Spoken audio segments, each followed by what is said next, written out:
മുല്ലയമ്പറമ്പത്ത് കാവ് ക്ഷേത്ര പൂരാഘോഷങ്ങളുടെ ഭാഗമായി തിങ്കളാഴ്ച 7ാം കൂത്ത് നടന്നു.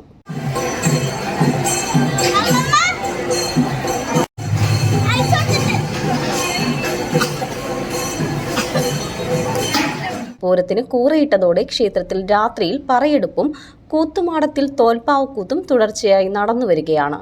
7ാം കൂത്തിന്റെ ഭാഗമായി ക്ഷേത്രത്തിന്റെ മുൻവശത്ത് 100 കണക്കിന് ചിരാതുകൾ തെളിയിച്ച് ഭക്തർ പങ്കാളികളായി. ശർക്കര, പഞ്ചസാര, നാളികേരം, കൽക്കണ്ടം, നെൽ, അവിൽ, മലർ, മഞ്ഞൾ, പൂവ്, കുങ്കുമം തുടങ്ങിയവ സമർപ്പിച്ചാണ് ഭക്തർ പറയെടുപ്പ് നടത്തിയത്. കോമരത്തിന്റെ കൽപ്പനയും ചടങ്ങുകളുടെ പ്രത്യേക ഭാവം പകർന്നു. തിങ്കളാഴ്ച മുതൽ വ്യാഴാഴ്ച വരെ ക്ഷേത്ര മൈതാനത്ത് വൈകിട്ട് 7 മുതൽ രാത്രി 10 വരെ കലാസന്ധ്യയും അരങ്ങേറുന്നുണ്ട്.